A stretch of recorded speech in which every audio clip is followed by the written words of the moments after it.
4월 20일 싱가포르는 1,426명이 감염돼서 총 8,014명이 되었습니다.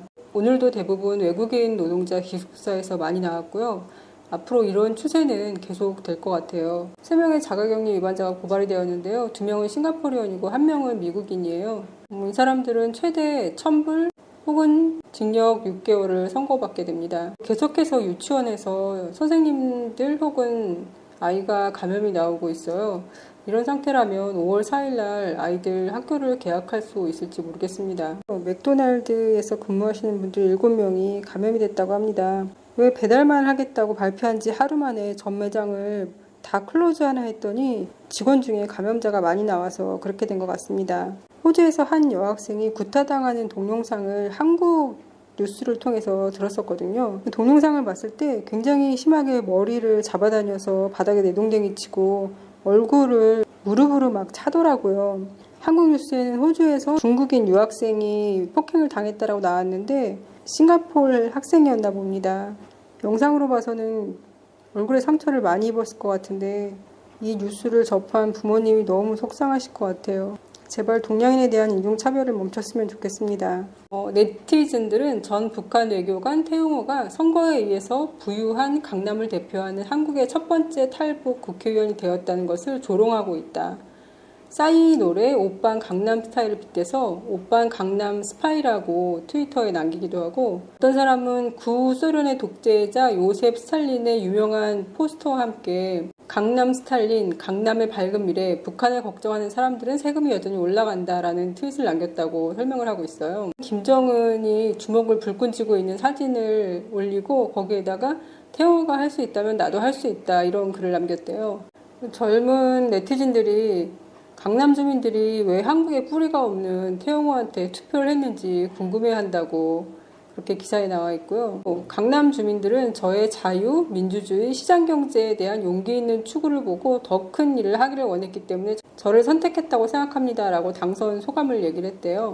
태용호 씨를 추천한 사람이 그레이스 조 박사라는데 이분이 누구신가요? 그레이스 조 박사는 통일에 대한 균형 잡힌 접근 방식을 좋아했고, 그리고 부자를 대상으로 하는 높은 세금에 맞서 싸울 것을 약속했기 때문에 선택을 했다는 거예요. 태용호 씨가 강남에 적합한 인물이라는 거예요.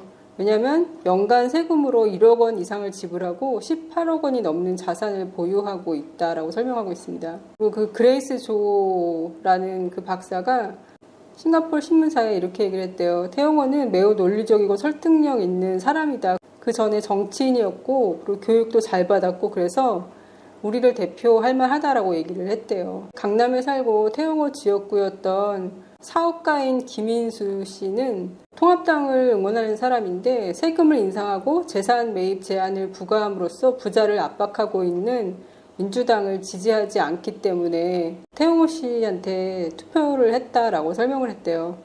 그리고 강남에 살지만 태용호 씨 지역구가 아닌 작가 진리안 강이라는 사람이래요. 그 사람은 자기는 태용호 씨가 승리 연설을 할 때 북한 슬랭을 사용한 게 너무 웃겼다 이렇게 얘기를 했대요. 전문가들은 태 씨의 승리가 중요하며 의회에서 중요한 역할을 할 수 있다고 생각한다.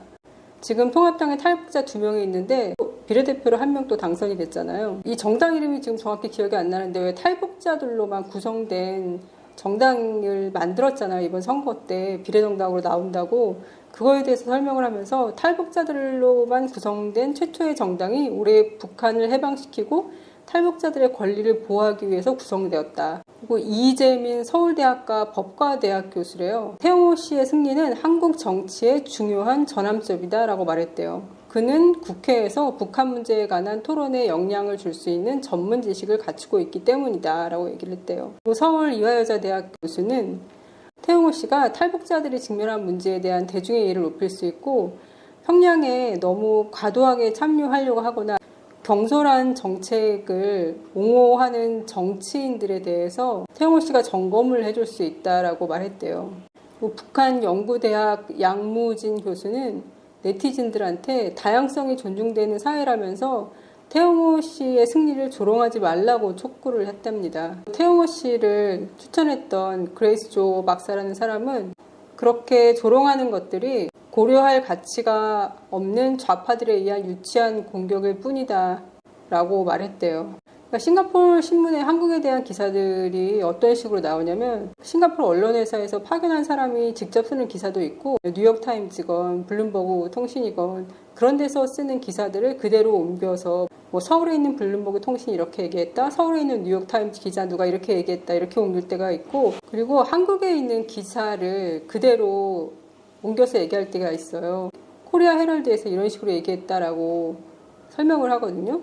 영문 기사를 그대로 옮기는 게 쉬우니까 대부분 한국 기사가 인용되는 거는 코리아 헤럴드 기사가 많이 인용이 됩니다. 신문 기사 하나를 읽고 저 나라는 저렇구나, 저 나라 사람들은 저렇게 생각하는구나 라고 얘기하는 게 굉장히 위험할 것 같습니다.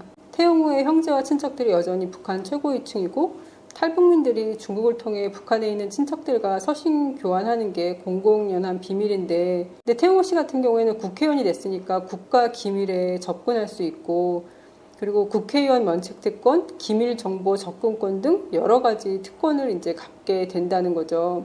안보에 위험이 생기면 어떡할 거냐. 국회의원으로 취득한 기밀정보가 2, 3, 4차 전달을 통해서 북한에 도달하지 않는다고 누가 장담할 수 있겠냐. 태영호가 종부세와 재개발 문제에 대해서 어떤 전문성이 있어서 강남 사람들은 도대체 글을 뽑은 것이냐. 전우영 역사학자 글을 처음부터 끝까지 보시고 싶으시면 페이스북에 들어가서 보시면 됩니다. 그럼 오늘도 건강한 하루 되세요.